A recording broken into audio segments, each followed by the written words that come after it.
Hey, how are you guys doing? Hi, thank you so much for tuning in.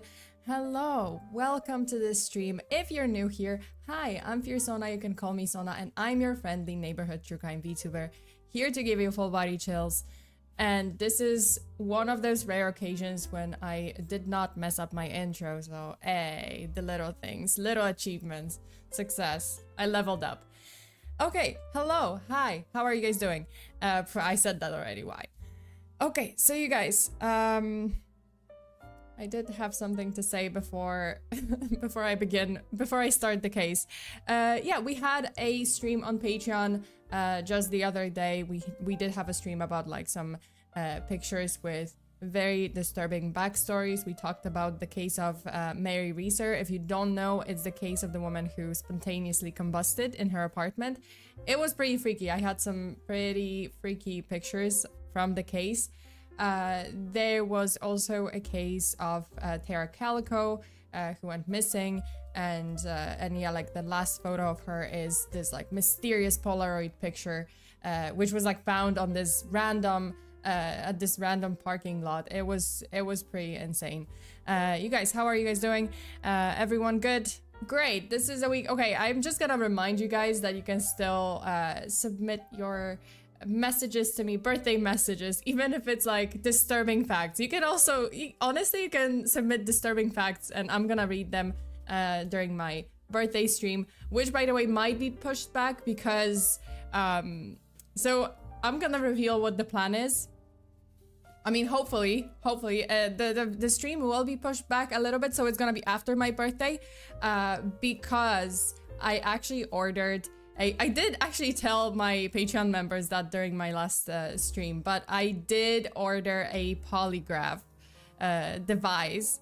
So I was going to take a polygraph test on my birthday, like during my birthday stream. So I'm pretty excited about that. But unfortunately, the device is coming to me from the US, so it might not get here on my birthday exactly. And I really wanted to actually do that on my birthday. So Picky mean. I'm sorry if I Pickamin. I don't know how to read that. I'm sorry. I failed. But hi. How are you doing? So yeah, I did buy a polygraph device and like the software too. So there's gonna be a polygraph test on my birthday. Mind you, when I was like choosing the apparently there's different grades of polygraph, and I was looking at the website and I'm just like, okay, so there's a regular polygraph, there's a police, like I don't know what the difference is, but I guess like it's more elaborate.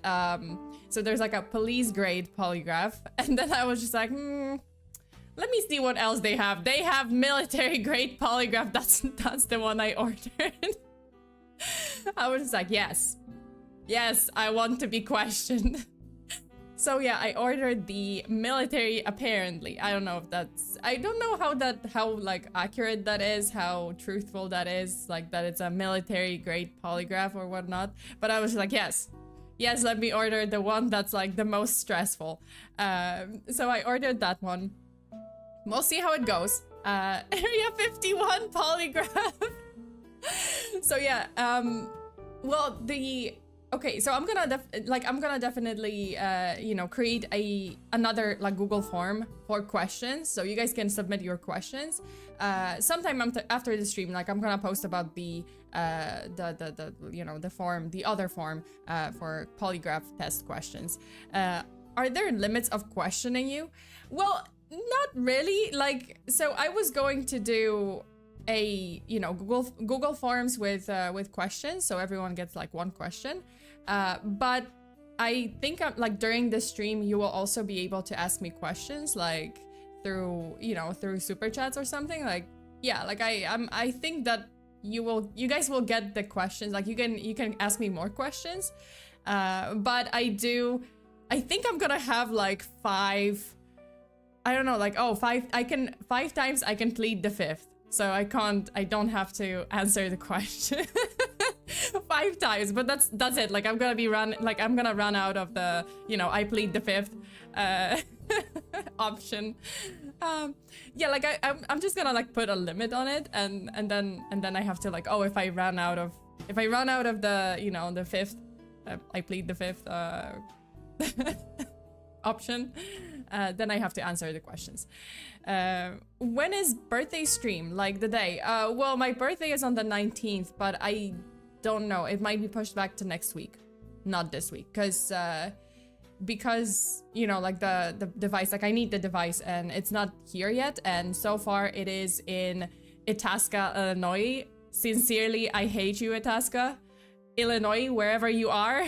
But I've been tracking, like I have the tracking number, so I've been tracking like where the polygraph currently is, and it's still stuck in Illinois, so it probably will depart from the O'Hare airport. I have no idea, but currently it's stuck in Itasca, so sincerely, I hate Itasca. I've never been there, and you know, everyone should hate Itasca. Previously, I think I had like something else, like it was stuck somewhere else. Wait, hold up, I don't know. But yeah, pleading the fifth would just be answering some questions. No, I will just, I'm just gonna be very calm and be like, I plead the fifth. That's it. And then there's gonna be like lies. O'Hare, yeah. The, you know, the airport in Chicago. I guess it's gonna depart from there, possibly, or they're gonna send it to like Atlanta or somewhere. Like, it's not gonna come to Taiwan directly. It's probably gonna be sent to like a couple of different places, and then it's gonna get to Taiwan, hopefully. So yeah, you know, here's hoping. I'm gonna definitely post an update whenever it gets here, because then, you know, I can organize the stream like the day after, the next day, when, you know, like after the device gets here, or like 2 days later or something. I do hope that it's gonna be this week. Hopefully this upcoming week. If it gets here, it's great. If it doesn't, then my birthday stream will take place next week. Your Honor, she pleads the fifth. So when is recess? I'll be like, Judgy Judge, I plead the fifth. Judgy Judge, I don't like this question. Oh, Undead Rabbit, hi, and hello. Pickmean says, hello everyone, hope everyone had a wonderful morning, and happy summer. Happy summer. It's fucking hot and it's humid. You probably understand what I mean when I say, like, there is no hiding from the heat. You can't hide in the shadows, no, because it's fucking humid. Like, if you live in a humid place, you get it. You know, if you live in, like, I don't know, Florida, I guess Florida is pretty humid, isn't it? Then yeah, then you know that it's just, there's no hiding from the sun. There's no hiding from the heat. Like, you can hide from the sun. That doesn't mean that the humidity is not gonna track you down and hunt you down and you know, and make your life miserable everywhere, and you're just sweating all the time. What do you please, Sona? Double it and give it to the next person. Yeah, pretty much. On one hand, I'm looking forward to the stream because I'm like very curious about the polygraph test, but on the other hand, I'm just like, I don't know if I'm gonna answer some questions. I don't know if you guys can. I'm gonna be a little bit worried about like what questions you guys are gonna ask me, and but yeah, I'm gonna release. You know, I will create a. You know, I'm planning to create a Google Forms for questions, and then there's gonna be additional questions. Those are optional, obviously, because the stream is free. Everything's gonna be free. It's just that, you know, if you want to ask me additional questions, then it's gonna be super chats, probably. Judge Uno reverse. No. Oh no, you can say that again. It was almost 90 degrees where I was earlier. Jeez. I mean, it's probably this. Is it like 34? What is it today? Wait, let me just check. What is it actually? What's the weather today? Okay, it's not that bad. It's not that bad. It's actually like 29. Okay, great. It's 29 degrees Celsius. So it's like about 70, 80 Fahrenheit, but it feels like 36. So it feels and humidity is at 84%. Yeah. And it's gonna be, wait. Okay, later it's gonna like increase, so it's gonna be like 32 degrees Celsius, but then it's gonna feel like fucking 40. So it's great. This is great. This is like about 100. It's gonna be like 90, 100 degrees with like 80%, 84% humidity.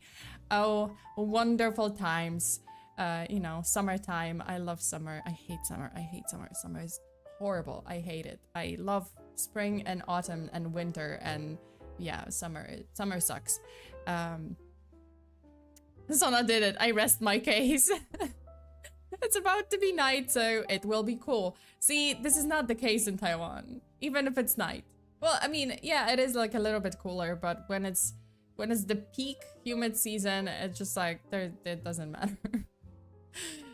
There's only summer here. No! I abandoned my human form, Sona. I returned to raccoon and lay around couch. I would like to be something that doesn't really feel heat. I would like to be an ice cube. Well, it does feel heat because it melts, but I would like to be an ice cube. At least for a moment, I would feel cold because I am cold. I am the cold. Okay, I wonder how Sona would look like being tanned. I do not tan.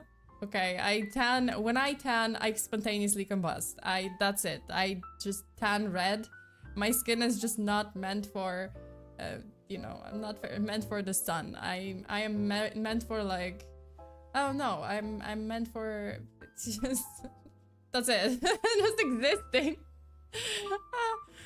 Oh my god. Tan Sona, more like crisp Sona. Yeah, I would just burst into flames. I am a vampire, but not, I said it in the stream, the other stream on Patreon, but I am a vampire, just not the Twilight type. I'm the Nosferatu type. So I just burst into flames at the touch of sun rays.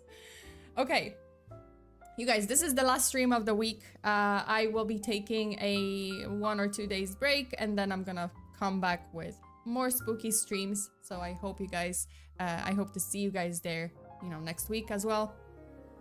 And KB says, I work as an Amazon delivery driver. Oh god. Yeah, that's tough in the summer. I'm sorry to hear that. I mean, you know, the US in California, oh my god, in California, my body stays dark because I'm always in the heat outside. Well, okay, so you like, you know, like you tan all the time. That makes sense. Like, at least you're lucky that, you know, like you can actually tan. At least that's good. Like, there's, right? Like, cause this is very different for very different people, right? Like, for different people.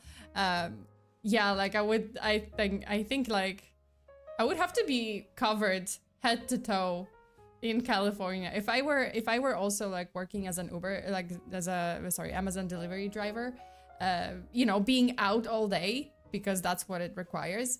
Then yeah, I would probably be dressed in like a bodysuit with a mask that just kind of like reflects UV rays or something, cause or I would be dressed like a fireman, you know, firefighter.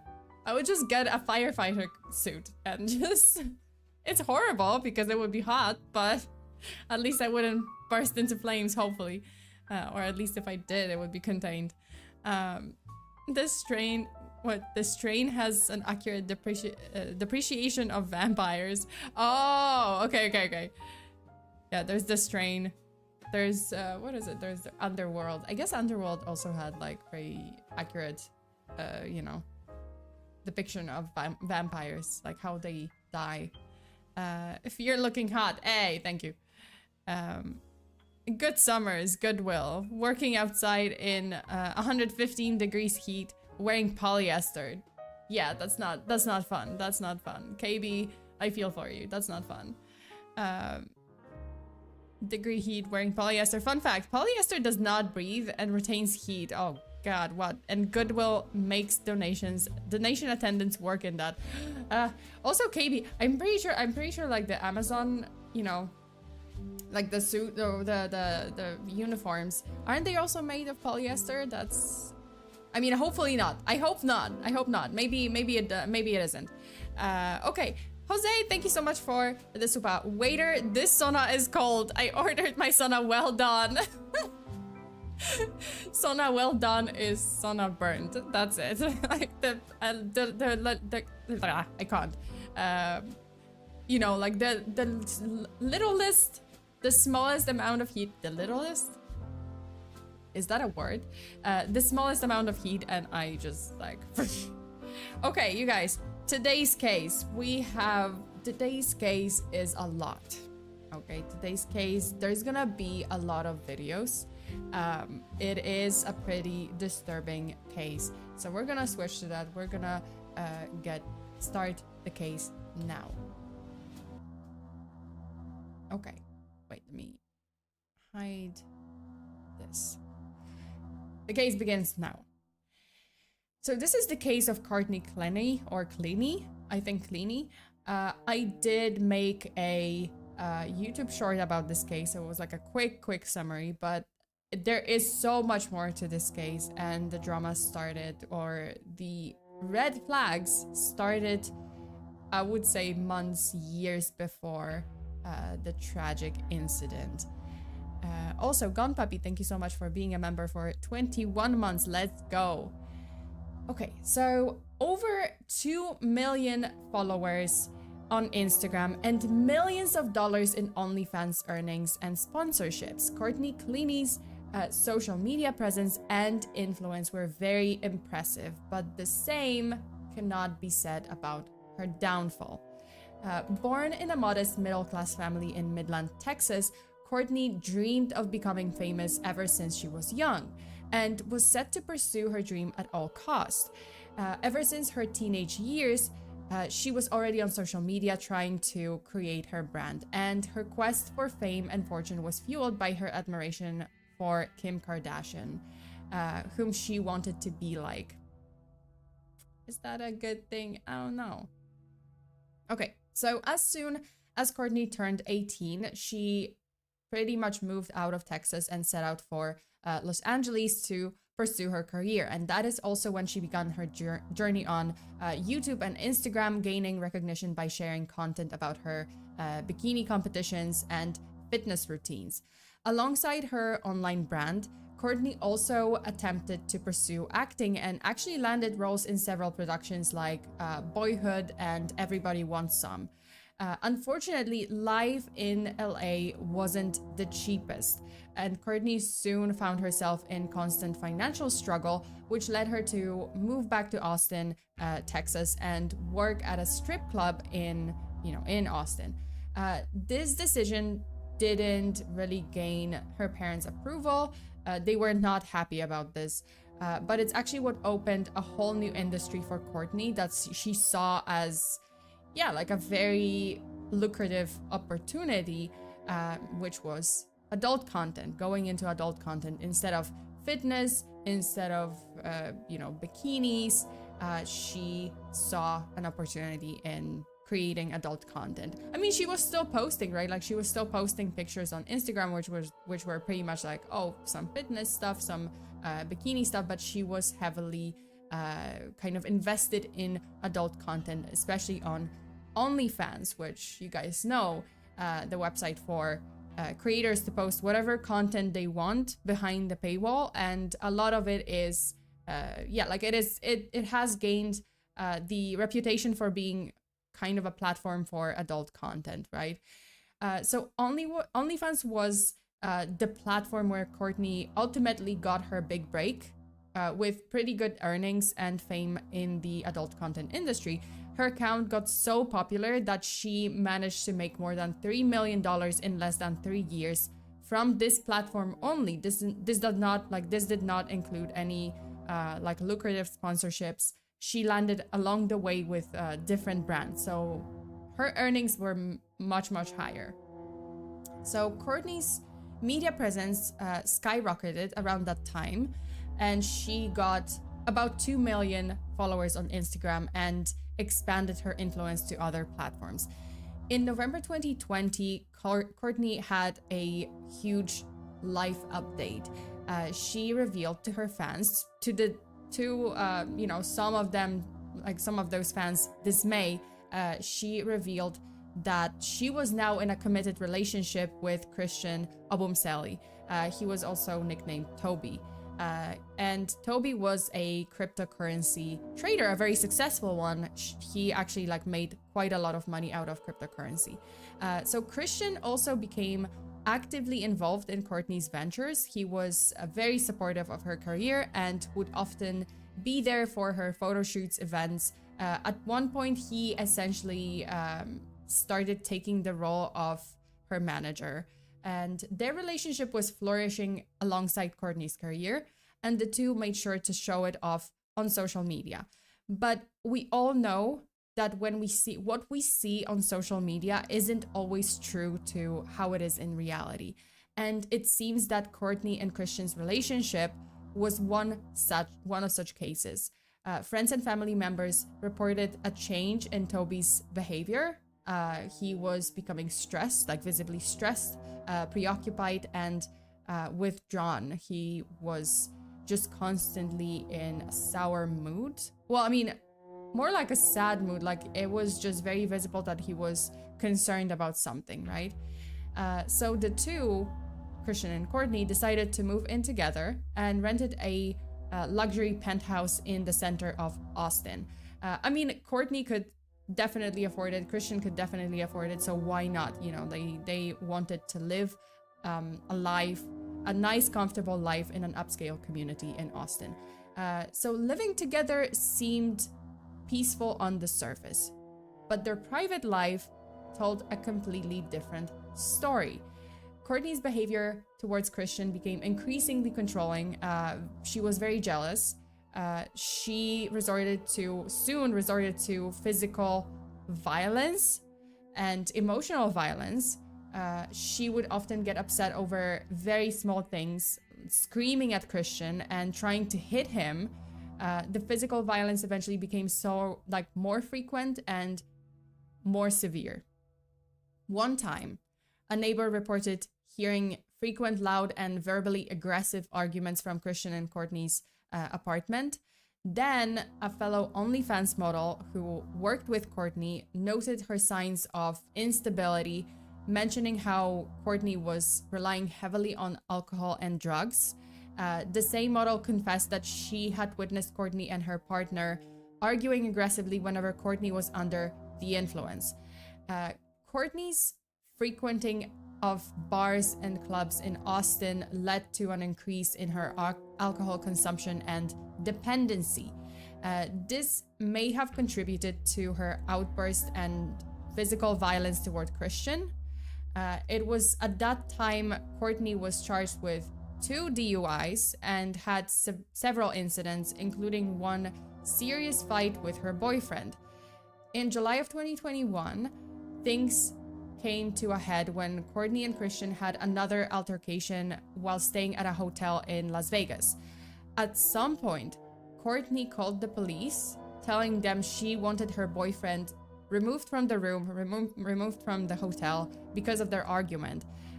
But in the body cam footage, Courtney seemed confused and unable to remember the details of the fight, claiming that her, quote, brain was scrambled, end quote.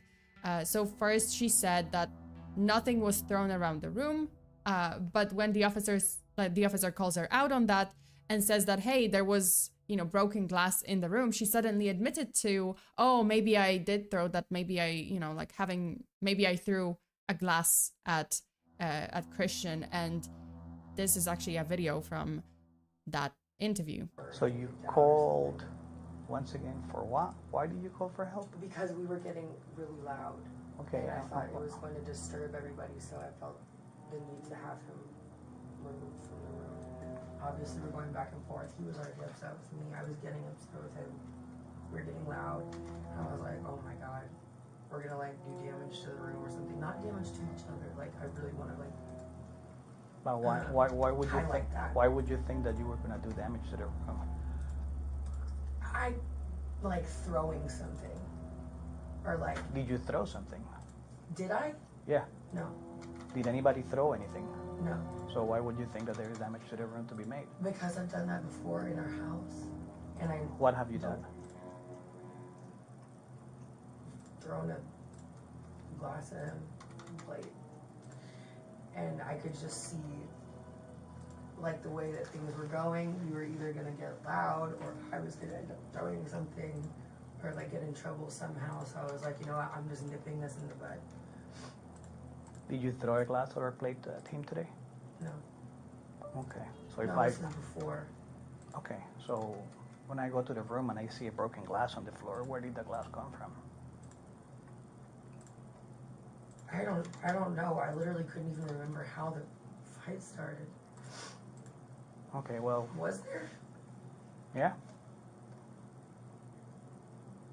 Maybe I did. Okay. I'm being completely honest with you. I really when they were asking me questions outside of the room, I feel like my brain is scrambled eggs right now. Yeah, so actually I saw a message from Alberto. Alberto said, alcohol and drugs are a bad combination for someone who has issues. Oh, absolutely. And this was very, very clearly, you know, a combination of those, right? Like alcohol, drugs, and Courtney's personal, just mental health issues. And after this police intervention, Courtney was arrested and charged with domestic battery, but the charges were soon dropped by Christian because he didn't really want to cause any legal trouble for Courtney.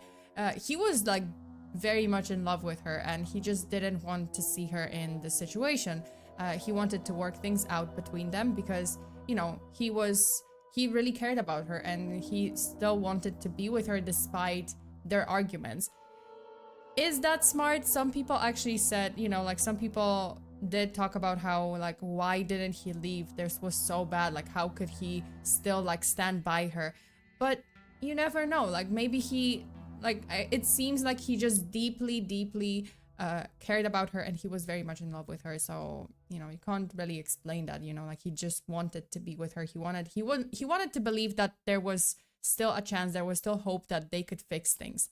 The couple then moved to Miami, Florida, hoping for a fresh start in their life and their relationship, right? Still, after this huge incident, they wanted to work things out, or so it seemed.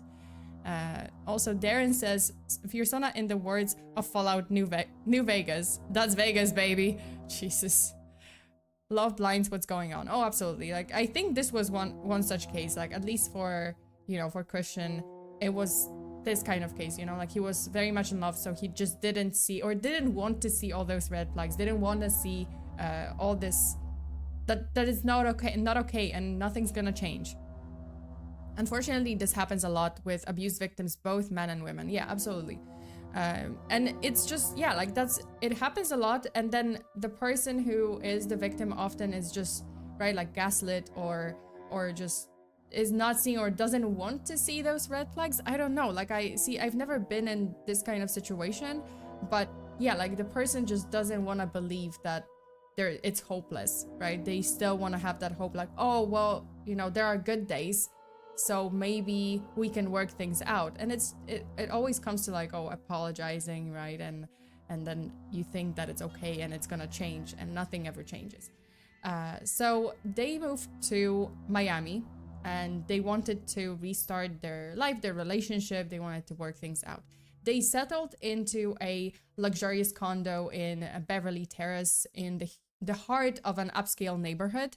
By the way, the rent was $10,000, which wasn't a problem because both Christian and Courtney were doing well financially, so they could afford it. But it wasn't long before things began to spiral downward once again. Fights began once again. After the move, Courtney's behavior worsened. It was good for a while. In the process of moving, it was okay, and then it just started spiraling downwards. So she became a regular at local clubs and bars, which again, not a good sign because she wasn't handling her alcohol and drugs well. She openly admitted to being toxic and controlling in her relationships, stating in one of the interviews that she was a guest at, or one of like podcasts. She was a guest on a podcast, I believe, or a YouTube channel. I'm not sure. There's a video, so I believe it was a YouTube channel. But this is what she stated. Quote, "I don't like anybody to tell me what to do. I like to be submissive pretty well, yeah, in the bedroom, but like in my life, I don't like anybody to tell me what to do," end quote. And there was more of it, right? Like she was saying like, yeah, I don't want, you know, they actually asked her like, oh, so you're pretty controlling in a relationship? And she's like, yes, in life, I don't want to be bossed around. I want to be the boss, right? So Courtney's behavior towards Christian was getting even worse day by day, and by its worst point, and it was horrible, her actions towards her partner turned straight up abusive. She would scream at him. She would often use racial slurs. She would quite literally use the N-word towards Christian, and just, you know, she was just throwing it left and right. She would basically trash their home and hotel rooms. She would throw Toby's possessions off their balcony, and some pretty expensive stuff too. And on multiple occasions, she resorted to physically attacking him, as seen is in this like now infamous elevator surveillance footage. This is that video.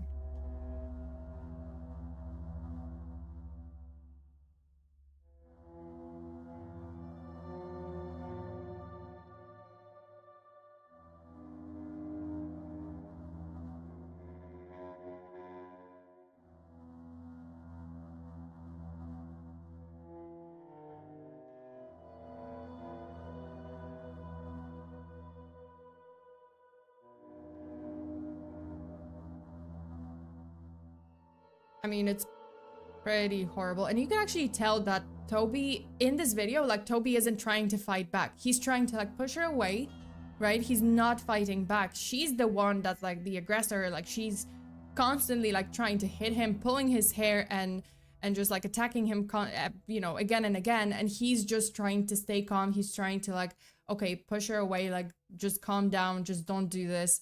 And she keeps going.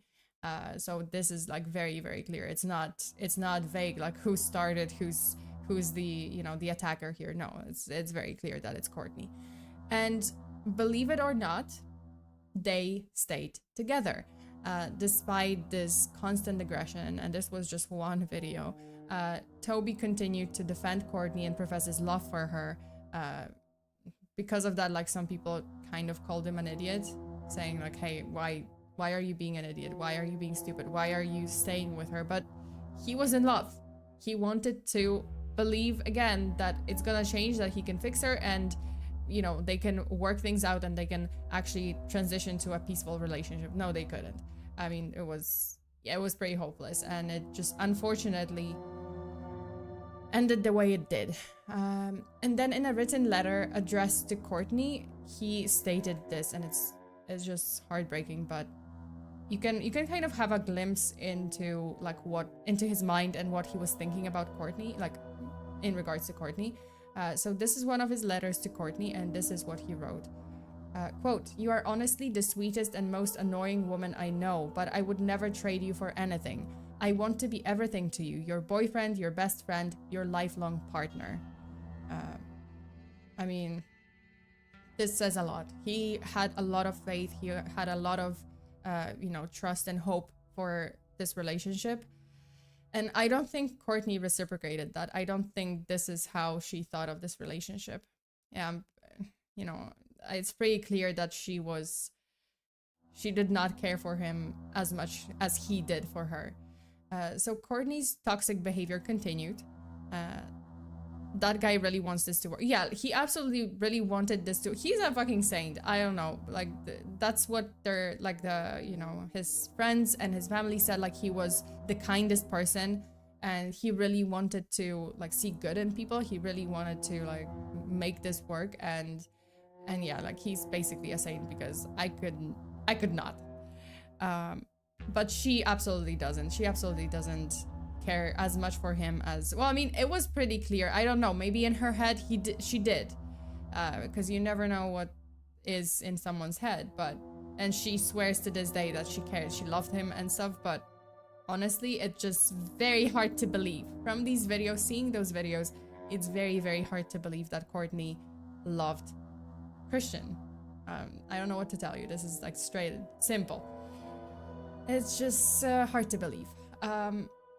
So Courtney's relationship, or Courtney's toxic behavior, continued, and so did Toby's efforts to make the relationship work, despite all those major flaring red flags, like a Christmas tree. In one instance, in November 2021, Courtney had another major angry episode and ended up stabbing Christian in the leg. Let that sink in. She stabbed him. She took a knife and stabbed him in the leg. That's November 2021. This is not the main event, by the way. This is not the tragic event that I am gonna talk about. But she stabbed him in the leg. And although she showed remorse initially, like she said, she said, I'm sorry, she apologized, which, obviously, again, made Toby forgive her yet again. It only lasted 24 hours before another major argument, before she blew up again. And the couple's relationship reached a new low in March 2022. Courtney continued being absolutely horrible to Toby. She cheated on him multiple times. She continued using racial slurs towards him and continued to physically and emotionally hurt him every single day. In one of his messages to Courtney, Christian mentioned how he, quote, got slapped in my stitches that has reopened multiple times and it's not healing fast enough, end quote. Like, it's bad. It's gotten so bad that he couldn't even, the wound that she inflicted because she stabbed him in the leg was stitched, which means he's gotta be careful. He's gotta, rest. He has to rest. No, he was still going to photo shoots with her. He was still like driving. He was still like in the message. He even says like, oh, I was, taking you around. I was still trying to, pretend that the pain didn't bother me, but it did. It was horrible. And then you slapped me. I got slapped on the, in his stitches, which reopened. It's horrible. I love how everyone is just like, what the fuck? Yeah. I share the sentiment. I shared the same reaction with you guys when I was like looking into this case the first time around. I was just like, what is going on? What is happening? Well, she's for sure been locked up now. Cute Central, yeah, yeah, she was, but the case isn't over. As in, her case isn't over actually, like to this day. She sounds like, okay, Oasis says, sounds like he was hanging on to a bias he believed in, so he stuck with her. I'm thinking sunk cost fallacy. I think he just had too much hope and he just had too much love for her, and it just, yeah, it ended the way it did. So even though they just moved into this new property in Miami only 2 months prior, there were already multiple police visits and a total of 12 calls made in the previous months. 12 calls to their apartment because of the arguments, like either from the neighbors or from Courtney and Christian themselves. Courtney's demeanor became more extreme, and she frequently threatened to kick Toby out of the apartment, which only led to more arguments and abuse. And you guys, I'm gonna warn you about this next video because it's not pretty. It's not nice to watch. So if you get disturbed easily about people's arguments and screaming, I advise you not to watch it, but watch at your own discretion. Sorry. Just shut up! Give me my phone! Find it, Josh! Can you help me find it? I won! So what? Find it! You literally talked to her without telling me! Courtney, I was on a bike ride and she passed me and I said hi. Casey, I'm sorry, okay? Just let me apologize. No!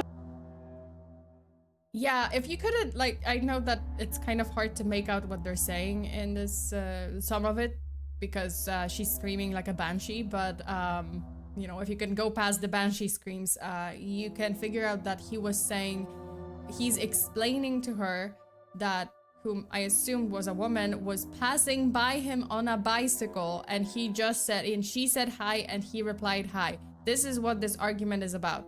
That she was, Courtney was jealous because, you know, she accused him of cheating because he said hi to someone that was passing by on a bicycle. That's the whole argument. And mind you, this is after she had cheated on him multiple times. So yeah, that's pretty much like putting your own insecurities on someone else, because you know that you are capable of cheating, and you're thinking like, well, if I'm capable of cheating, they are capable of cheating, and I can't handle that. So I think that this is what Courtney was essentially struggling with. Well, I mean, yeah, she was, I don't know. I didn't see any blood. Well, yeah, there was no blood, but there was a lot of banshee screams. What a total hypocrite. Yeah, absolutely. Like, she cheated on him so many times, and it was just like straight up cheating, not even like, I don't even know. Like, she actually cheated on him and not like said hi to someone and he flipped out. And that's, yeah. Screaming like a banshee part was funny. I kind of feel bad for laughing. No, it's okay. I laughed too because I was just like, wow, just, you know, if you can go past the banshee screams, then you can probably like make out what they're saying. Okay, so then there was another major incident on April 2nd, 2022. The police were called to the apartment again after a another heated argument between the couple, and Courtney initially begged Toby not to call the police, but later, like, apparently it was Toby who called the police, but later changed her stance when police officers arrived, and she started sounding as if she started saying, well, or at least she sounded as if she wanted them there, and she was actually glad that they were there, and she was just like, oh, you know, thank God, oh, we called, oh yeah, you know, we called. When officers tried to get to the bottom of what exactly transpired between Christian and Courtney and what their next actions should be, Courtney suddenly started talking about getting a restraining order against Toby, but she said it in a way that was very puzzling, you know. See, she asked the officers what could she do to get the restraining order first before her boyfriend. And she got pretty upset when it turned out that she wouldn't be able to obtain the restraining order that very night. You know, like, oh, she would have to wait because there's a process. And she got like pretty upset that, oh, how is that, you know, like, I want it first. How can I get it first? And this is actually the video from that incident. I am All right. So what do you want to say? I want to be like exonerated, I guess, of like anything wrong. And I want him. Okay, the police are here. I want a restraining order against Christian Abumzelli. We don't issue those. Because, no, I'm serious. To courts. Can I do that? Where you have to go to court. You have to go to downtown. But how can I make myself first? Because I know him and he would do it. How can I make myself first? You got to get there first. 75 Northwest First Avenue. Listen. Okay, they're listening. Who's on the phone with you? Just my dad. Okay. Well, which I think is reasonable. Let me explain to you something with your dad on the phone, so you could hear me. You asked me, how can I get a restraining order against him? I answer you, we don't issue those. That's through court. You asked me, I need to get one before him. I told you, the only way is for you to get to court. Then you asked me, is he on the way already? I asked you, I don't even know how he looks like. You understand? It's your questions that are making much of an... I am... Right now, like, I have not always been a victim, but like right now I'm a freaking victim in the situation. I was scared to go downstairs and walk my dogs. I just walked him and I told him, you don't have a chance, and now all of a sudden this is all happening. What's his name? Christian Tobechu. Christian? Please, just like don't get me kicked out of my own apartment. We just want him getting, I'm scared, I'm scared of him. Take her up to the apartment. They're gonna take her up to the apartment. We're gonna go ahead with this guy's on it, so we can try. Yeah, so you can tell that the officers are also pretty confused because the things that she's asking like it doesn't, her questions don't make much sense, or what she's saying doesn't make any sense. Well, sometimes it does, sometimes it doesn't. Like most of it just doesn't. Like, yeah, she started, I was really confused about the exonerated part. She's like, oh, I want to be exonerated, or like I don't want to be exonerated. I'm not sure like what was this about. Like I just found this clip, and yeah, it was very confusing. And then yeah, like she made it, the one part that she made very clear was that she wanted to get the restraining order first. She's like, oh, you know, I know what he's capable of, even though every time they argued and every time there was a physical altercation, it was from her side, but you know, sure. So she's like, yeah, so I know what he's capable of, and I want the restraining order first because I know him and he would do this, and he would definitely, oh, I know him, he would do this too, so he would get the restraining order. And it's just very strange, you know? She's very insistent on that restraining order, as if she knew that something worse was going to happen very soon, and the restraining order would help her in some way. Also, Dorothy said, hey, he should have left her, but unfortunately he stays for the same reason most domestic abuse victims do. You just don't know them like I do. Oh, absolutely, yeah. They are actually really sweet. They are just under stress. Yeah, like he was right. Like he wrote it in his letter, like, oh, you're the sweetest, most annoying woman I know. And he would often defend her. Like he would just say like, no, exactly that. Like, oh, I know her. You know, she can be sweet. She can be good. I know her. I know she can, you know, she can work. We can work through this. But it was just not, there was no chance. So again, this is April 2nd, 2022.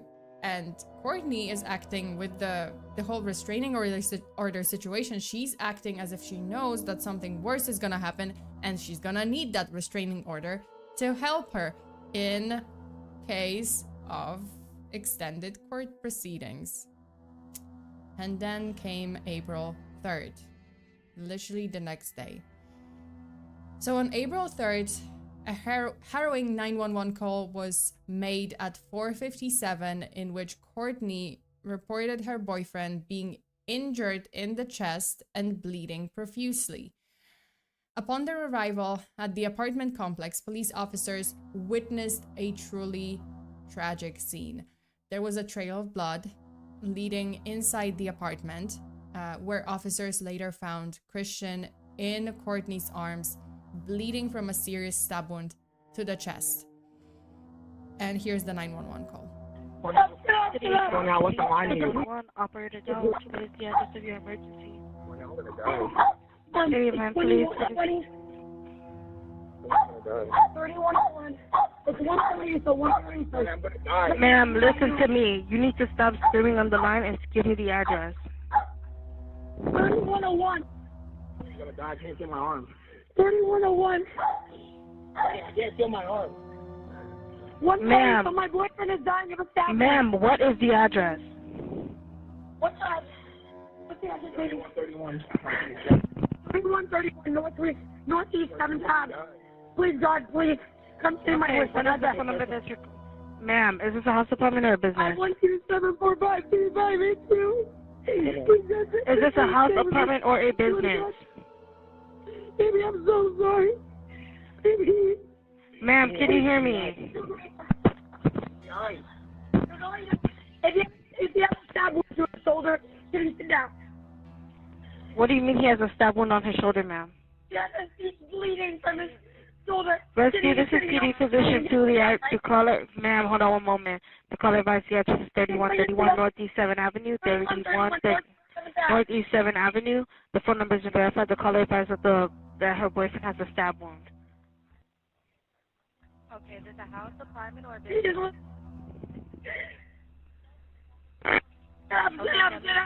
Listen, please, God, please, God. Please, God, Listen, ma'am. And I'm sending help. And I need you to tell me exactly what happened. I'm sending help. How old is he? Ma'am, how old is he? Is he awake? Hello? Hello? Yeah, to answer your question, Cute Central, yeah, there was a dog, because I think Courtney had 1 or 2 dogs in the apartment, so yes, there was a dog barking in the call. But yeah, like I mean, the call is pretty, it's pretty heavy, it's pretty distressing. You know, like obviously, like she sounds distressed, you can hear Christian in the background, and he sounds weak. He is losing a lot of blood. He sounds weak. And she's asking him questions, I guess to keep him awake maybe, but she's asking him about the address, and he's saying like, I can't feel my arm. You know, like, oh, there's a lot of blood, I can't feel my arm. So Christian, how old is he? I actually don't remember. Was it 27? I think he was 27. Yeah, 27. Sorry, I had this information. But yeah, so he is immediately when police arrives, you know, he is rushed to the nearest hospital, but unfortunately he could not be saved. He just lost too much blood, and Courtney was ordered to sit on the floor outside of the apartment and was later taken to a local police department for questioning. And here are actually some pictures of Courtney at the crime scene and the state she was in upon the officer's arrival. This is actually like her hands, her feet, you know, covered in blood. By the way, her pants or her trousers, they are not red. That's not the original color. So this is the pants or the trousers were actually cream or like white, and all of this is actually blood. All of this is actually, you know, Christian's blood. So while interrogated, Courtney claimed that during another one of their bad arguments, Christian launched at her and he started choking her. At some point, Courtney said that she threw a knife at him in self-defense, and as she threw it from a distance, from like a couple of meters or something, it lodged in his body, causing the stab wound. Yep, she said she told the officers that she threw the knife from a distance. I don't know what I don't remember what the distance was exactly, but it was a pretty big distance, and she said like, yeah, I threw the knife and it stabbed him in the chest. So officers then informed Courtney that Christian didn't make it, and her reaction was well, pretty interesting, and I am gonna play that video now. So we have to inform you that Christian did not make it. Okay. Unfortunately, the doctors did what they could, and Christian is dead. Yes. Oh my God.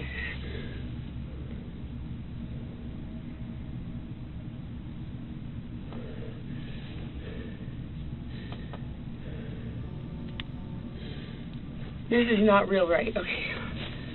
No, there's no fucking way.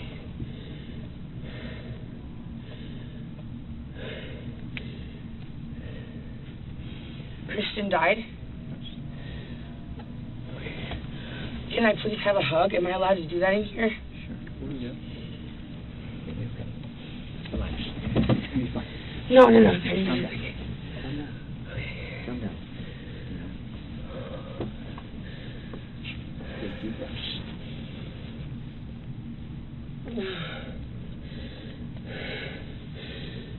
Just take deep breaths. You're gonna be okay? I need to hug my mom. I'll talk to your parents and get them over here. I cannot be left alone in like a room by myself. You won't be. After this. No, that's not true. That's not real, right? It is real. Christian is dead. Yes. They're not gonna lie. I know, I just can't believe it.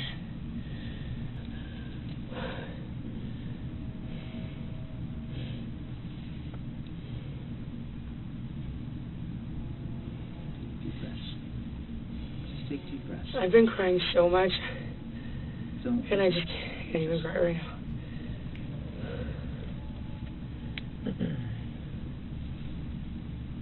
Just take deep breaths.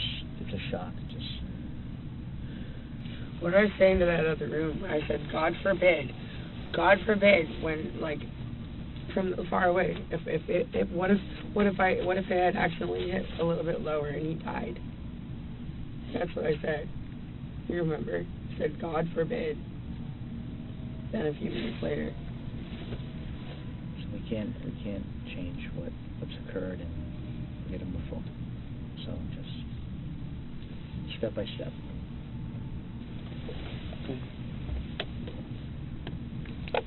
Well, we'll give you guys a minute. Okay. Yeah. I appreciate it. Let us know if you need anything else. Is there anything we can take you now? I mean, is the water enough? Would you like something else to drink, like a soda instead, or something to eat? Eat would be good. Actually, you know what? I think it'll be good for a while. We'll be right outside you, okay? What I really need is a hit of vape badly. I'm deeply addicted to it. So this is not the whole interview with Courtney, and there were several moments I just could play this one, but so yeah, her reaction to Christian's death is a lot, you know. It's kind of like a tornado of emotions, and it just changes. And at first she's in shock. Okay, I found it kind of funny because she says like, oh, I need a hug, can I have a hug? And then, you know, one of the detectives says like, okay, sure, and he is about to hug her, but then she's like, no. Like, and then she just sits back down and she doesn't want to hug, and then she's like, oh, I want to hug my mom. Then she goes on to explain. She makes sure to explain like, oh, you know, you remember I said God forbid that it hit him in the heart, right? And she kind of she turns to the detective and she's like, you remember I said that. She wants the confirmation that, oh, she said it, right? She was concerned that he would be badly hurt. He would, you know, get a wound that is dangerous to his life, right? And then I think there was like another part of this interview, which, by the way, like experts kind of were shown this video, and they interpreted her explanation as like, oh, this was a sign that she actually like messed up how she showed, like how she threw the knife, because she was showing how she threw the knife like in another part of this video, which I don't have, but she's showing how she threw the knife, and she kind of like, first the gesture was essentially how you stab a person from like in a downward motion, but then she changes her hand and she says like, oh no wait, it's like this, right? Like, oh, I threw it, which was crazy. And yes, like someone asked like, oh, she threw a knife from a distance when he was choking her. Yeah, it doesn't make sense, because she said like, oh, he started choking me, he threw me on the floor, and then I took the knife and I threw it from a distance. Suddenly she was at a distance and she threw the knife, which, yeah, it didn't make sense. Like, you're absolutely right. Like, it makes no sense. Is she not crying? Well, it seems like she's panicking, but is she panicking because he died? Or like, is she panicking because she, you know, like, oh, someone she loved died? Or is she panicking because he died and now she's gonna have to face murder charges, essentially? That is so ridiculous. It was ridiculous. I need a hug a cactus, devil lady. Jesus, her reaction is strange, like it was acting. Maybe she just didn't believe it fully. No, it was like, I think it was like her going through like panic, but not for the reasons that you would think that she's, you know, like, oh, it's not because her boyfriend died, it's because like, oh shit, well, now I'm in serious trouble. So she later admitted, by the way, because she didn't, as it turns out, she did not call 911 immediately after the stabbing event happened.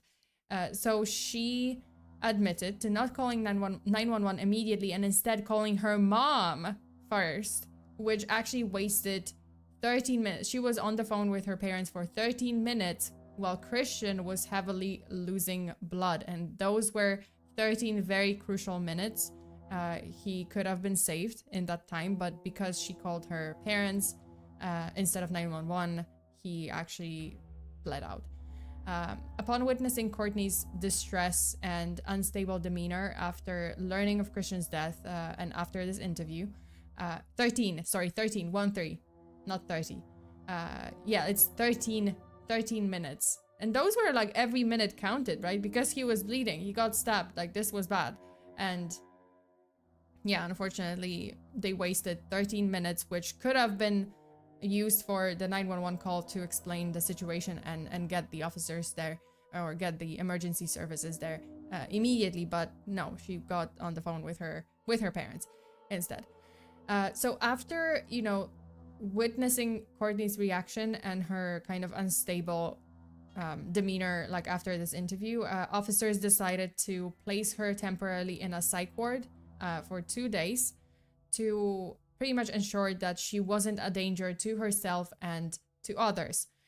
At first, it seemed that the case would soon be closed as an accidental death, like from what they were hearing about, you know, like her explanation, and it just looked like that, right? Like, oh, you know, it was a lover's quarrel and it was kind of an accident. Oh, you know, because she was explaining it as he attacked her and she was defending herself. So it was expected that the case would be dismissed and closed as an accidental death in self-defense. But when investigators started really digging into Courtney and Christian's relationship, and they really didn't have to dig deep because everything was recorded, they saw all the red flags and suspicious signs that this may not have been self-defense at all, including those videos, you know, the video from April 2nd and right before Christian's death, and where Courtney asks in that video like, oh, can I get a restraining order against him before him? And it was as if she was setting it up, right? Setting up the scene like, oh, in case, well, I might kill him, so I want to set it up as self-defense. It just seems that way, like as if she was either planning it or she knew that it's gonna happen eventually. She's gonna stab him or she's gonna do something to him and he might die, and she just wants to set it up as self-defense. So here's the thing. Also, Pak, hi.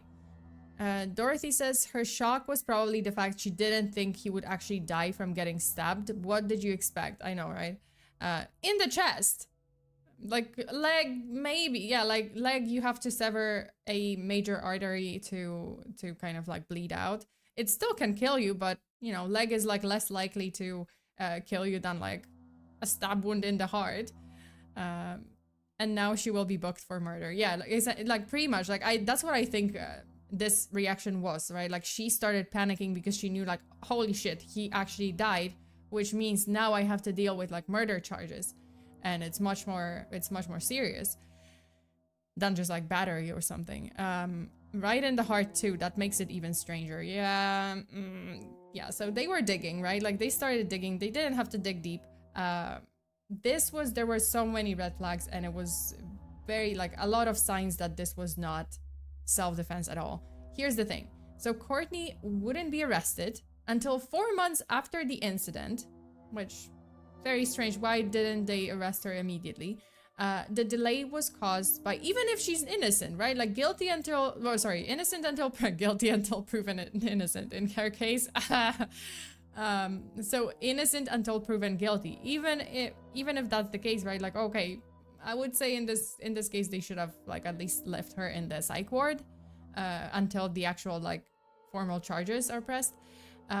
So she wouldn't be arrested until 4 months after the incident. The delay was caused by Courtney's lawyer consistently claiming that Courtney had stabbed Toby in self-defense. This was disputed obviously by Toby's family. They were arguing that Courtney received preferential treatment due to racial bias, as she was a white woman. She is a white woman, and he was a black man.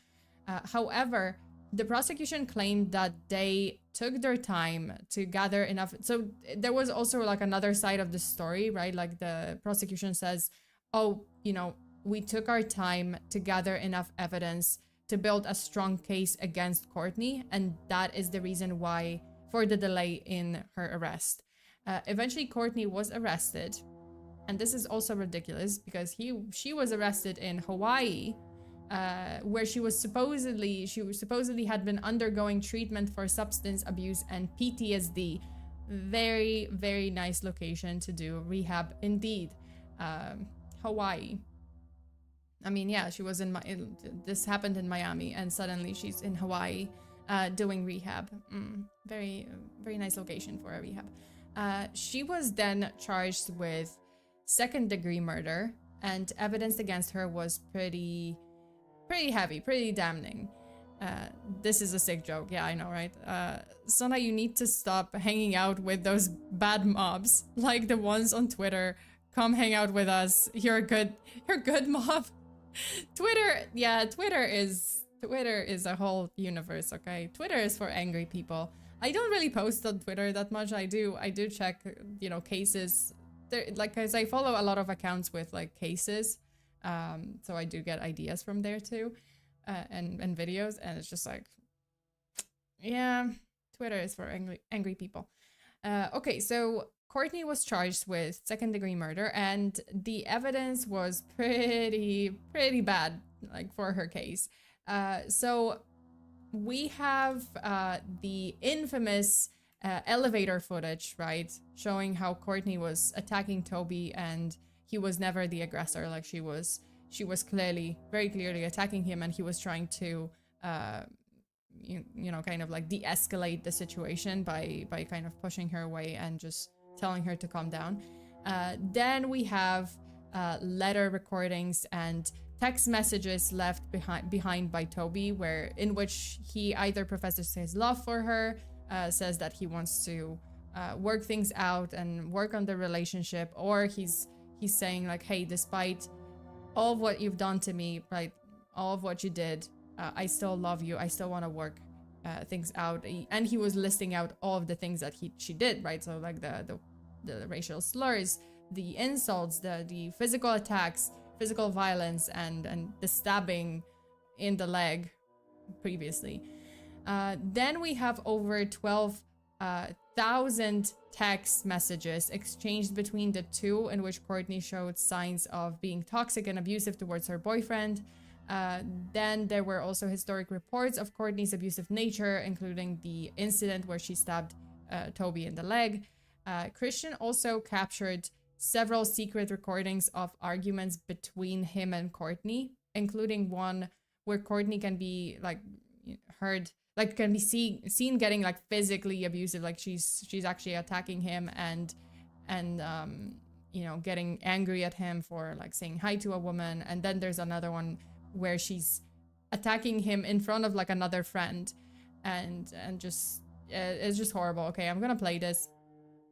Just be warned, it's another one of those videos that's not great, you know, not great to watch. So this is another one of their arguments. Anyway, no, like I was fucking sober for 2 weeks, 2 weeks, and now why am I not sober? Because of you.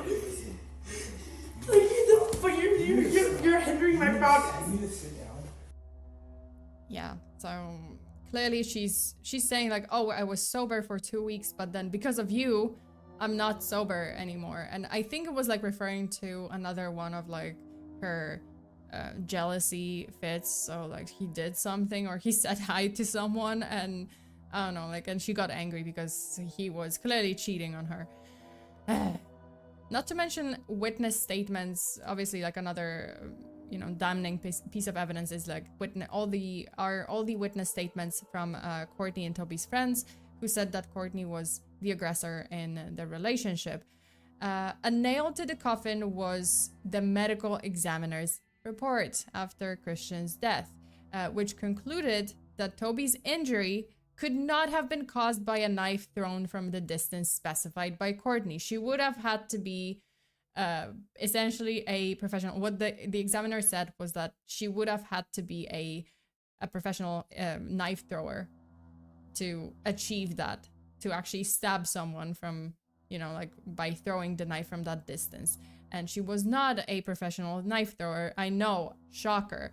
And then the examiner also noted that the attack must have been from a very close range, given the depth of the wound. The knife is like completely covered in Toby's blood.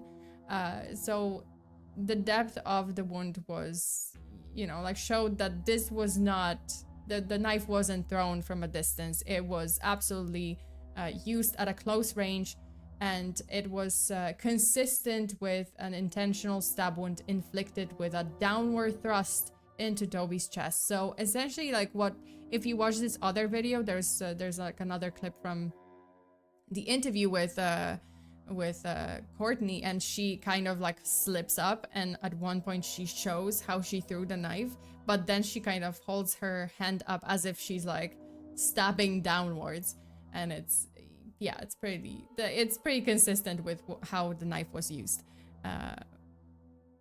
Nice knife, yeah. And is it nice? I mean, I guess so. It's interesting, but wouldn't say it's nice. What, you mean she didn't actually throw the knife? I ask with all my sarcasm. I know, right? It's just like, no. She's like, yeah, I threw it, and meanwhile the expert says like, yeah, this is not possible. This kind of wound of this depth would not be possible if you threw the knife from that distance. Like, it's just not. Unless you're literally a professional knife thrower and you do this for a living, and she does not. So coincidentally, this is kind of a dark plot twist, but coincidentally the wound in Toby's chest was just inches above a tattoo with Courtney's name on his chest, which is, I don't know, like it seems like a very dark conclusion to Toby's life. Courtney continued claiming that she acted in self-defense after Toby grabbed her by the neck and threw her to the floor, right? Like, she was thrown to the floor, he was choking her, and suddenly she teleported to a distance from him, and she threw the knife, which was coincidentally at her disposal. I don't know what to tell you. So Alberto says it was so obvious given how the blood was splattered all over the home. Yeah, it was, and there's more pictures. Like, I just showed you just a couple of pictures, but there were more pictures, and it was just like, yeah, it was horrible. So yeah, it was a glitch. Yes, it's a glitch. She suddenly teleported. Oh no, glitch in the Matrix. Nice knife for something and not stabbing or throwing. Yeah, never play with knives. Yeah, nice knife for cutting vegetables, not for stabbing someone.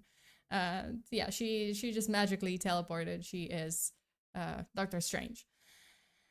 So the problem is, you know, like about her testimony, right? Like about this scenario in which she is thrown to the floor, she is choked, she's being choked, and he is the attacker, right? Like, this is what she claimed. He attacked me, he choked me, he launched at me, he threw me to the floor, and he was physically abusive. The problem is there were no visible marks or injuries recorded on her body during or after her interview with the police. So in the immediate aftermath of the incident, she did not have any wounds.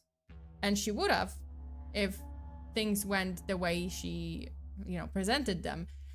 Courtney's parents testified admitting that Courtney had indeed called them right after the incident, and they immediately advised her to call 911, which is, I don't know, maybe they just didn't realize how long this call was, but yeah, it was 13 minutes, 1-3. I don't think this is like immediately telling her to call 911. Well, I mean, maybe they just waited. They didn't know what was happening, so they just waited for her to explain. But yeah, this is what they testified. Like, oh, they immediately advised her to call 911.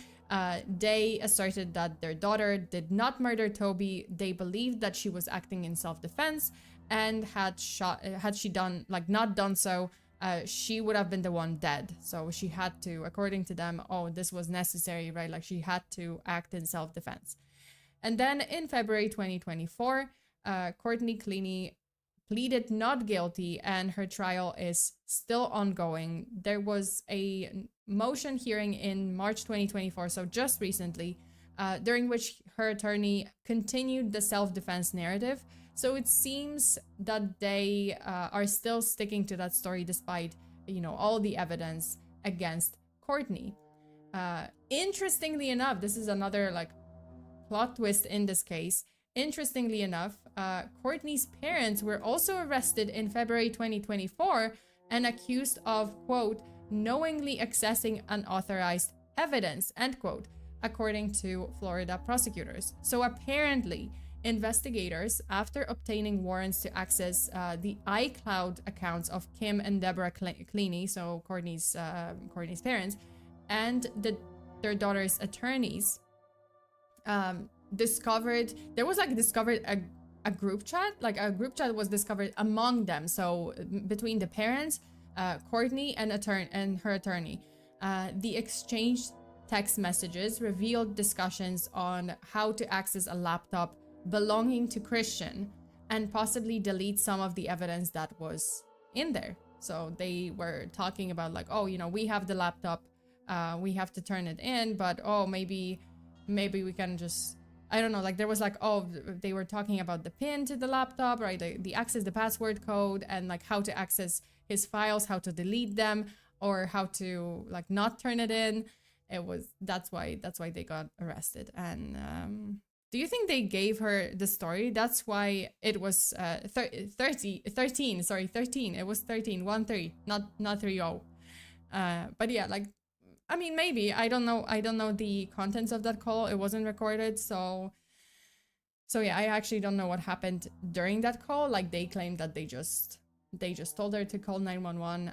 I don't think they gave her that story. I think she maybe not. She came up with it herself. Well, she was setting it up beforehand, right? Like April 2nd, it was very interesting. Very suspicious, the incident with the, you know, the body cam footage about the restraining order, like where she talks about the restraining order. It was very suspicious. So in the end, the investigation against Courtney's parents and Courtney's trial are still pending. They're still ongoing. So we will see how the case resolves. But that is it.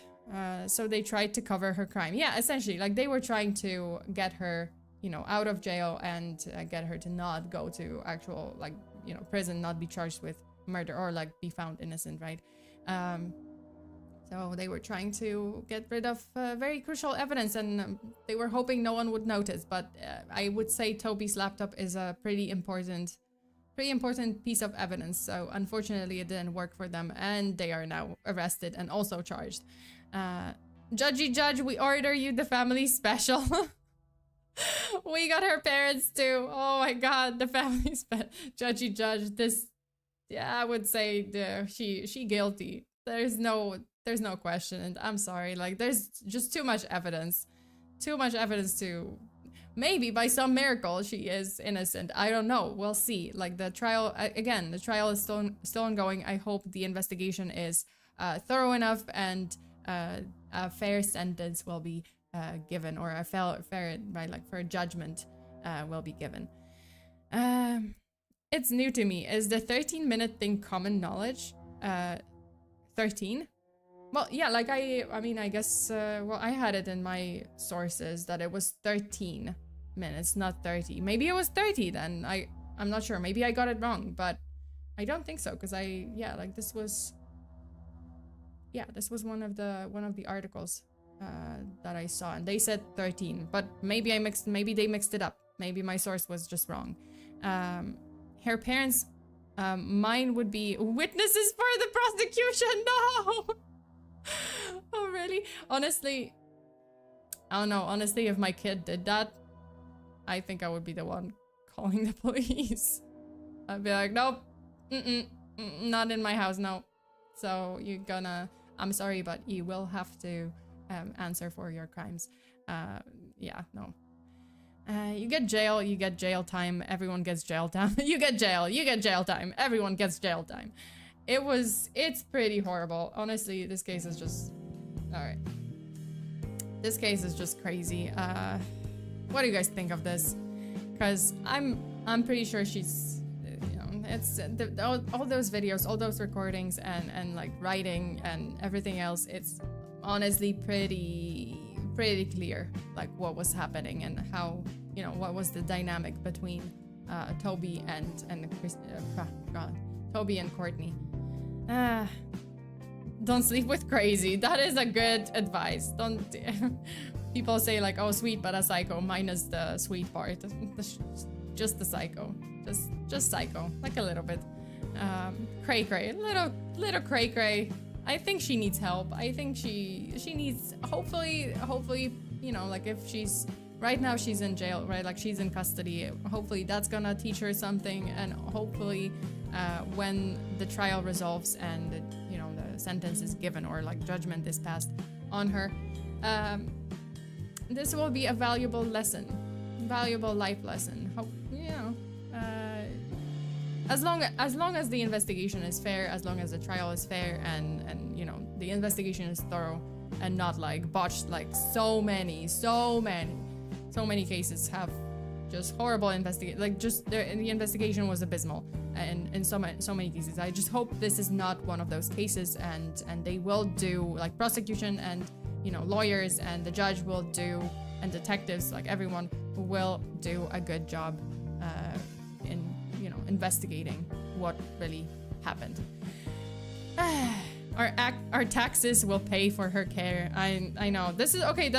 I guess that's the downside if she's in prison, I suppose. I hope that, you know, if she's in prison, she's gonna like take up some work there, and she's still gonna like do something productive. Hopefully. Just another case of don't date OnlyFans content creators, but 3 mil is 3 mil. Well, it's not like Toby really needed that, because he was wealthy himself. He made his, you know, he made his fortune in cryptocurrency, and it seems like he was doing very well. Like he was very good at it. So it doesn't really seem like he needed her money. He didn't.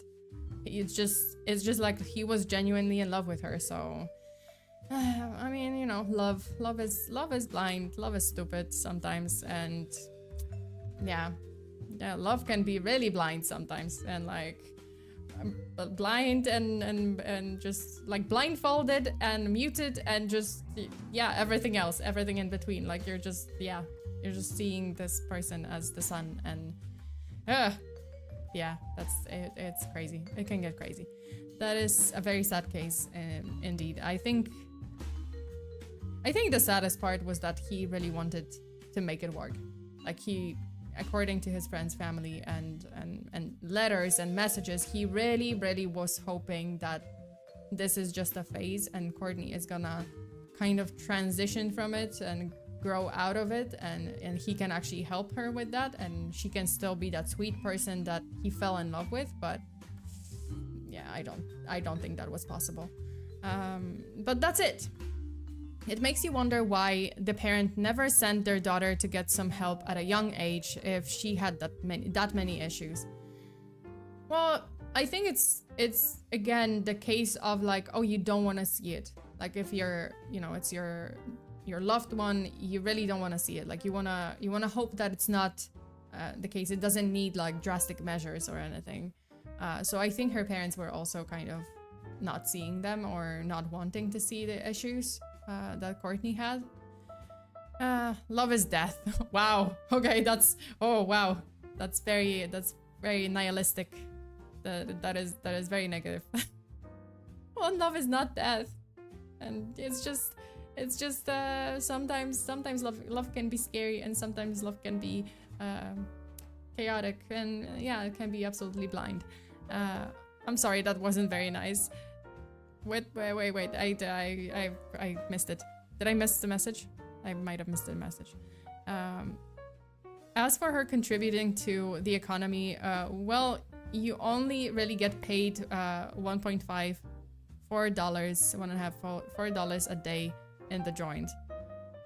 Well, I mean, I don't know how, like, I have no idea how OnlyFans works. Like, I mean, I guess she has to pay taxes, right? Like, it's not like she's untaxed, and especially like on those earnings.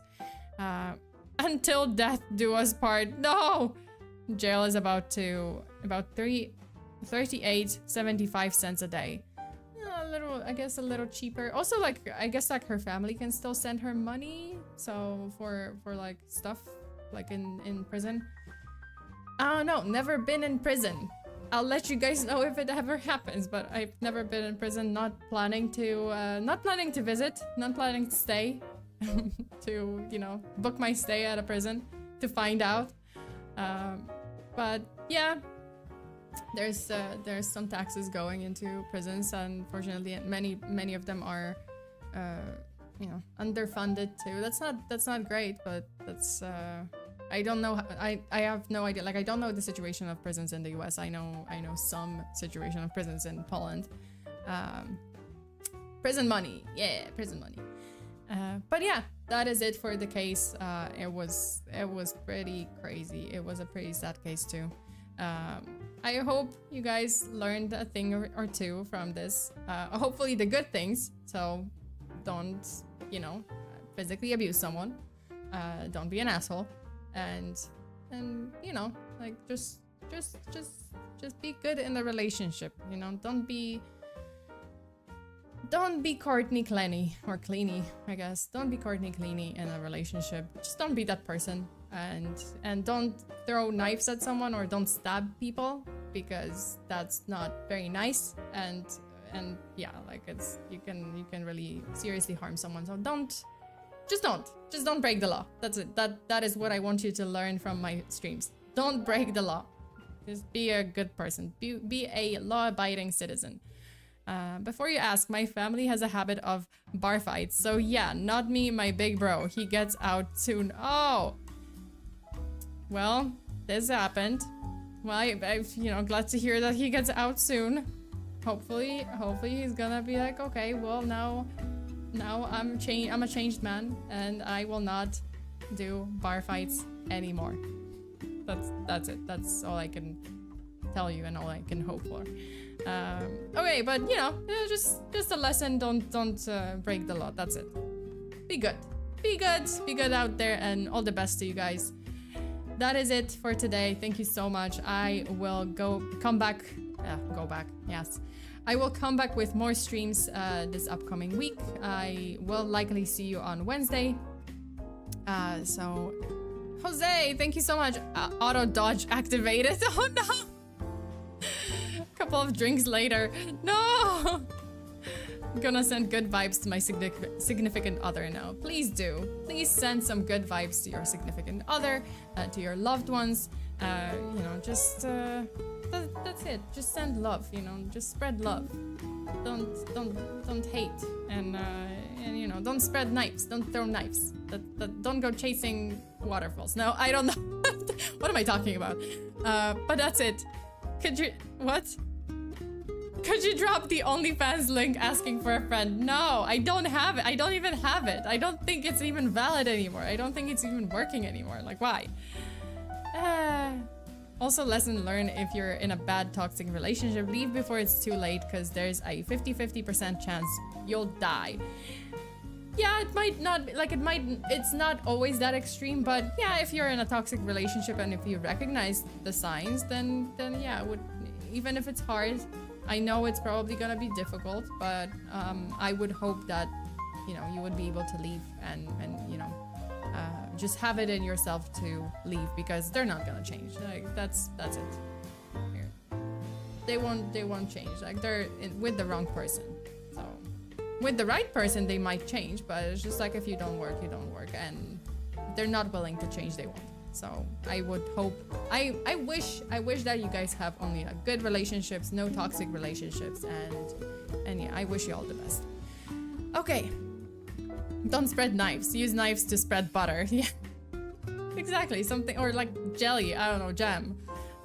Okay, that is it. Thank you so much for today. I hope you guys have a good day. Stay safe out there. Always lock your doors and windows. Bury your hexes. Don't spread knives, spread butter. And that's it. And I'll see you next time. Bye.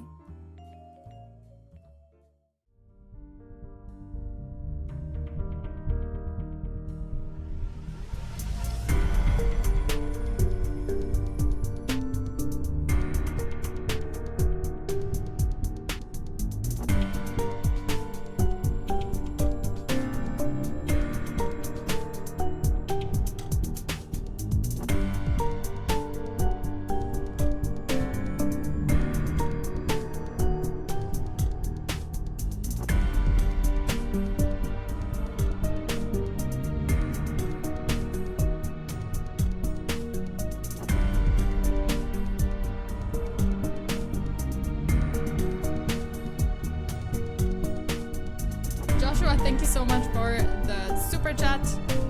Now, hostage time. Good thing she got a large cup of ice. Bye, Sona. Okay, I can share with you like a very interesting fun fact. Fun facts with fear. If the Earth didn't have the moon, our days would only be 6 hours long. We are speed. We would turn into speed. Also, mind you, at this point, when days are 24 hours long, we are traveling. The Earth is speeding at, or it's turning at 1,000, I believe 1,000 miles per hour. This is when it's 24-hour long days. And also we're traveling at 67,000 miles per hour, so we are speed even now, but if we didn't have the moon, which, you know, also has like a gravitational field, yeah, we would be faster. Yeah, that's it. Okay, that's it. Thank you so much, you guys. I'll see you guys next time. Bye!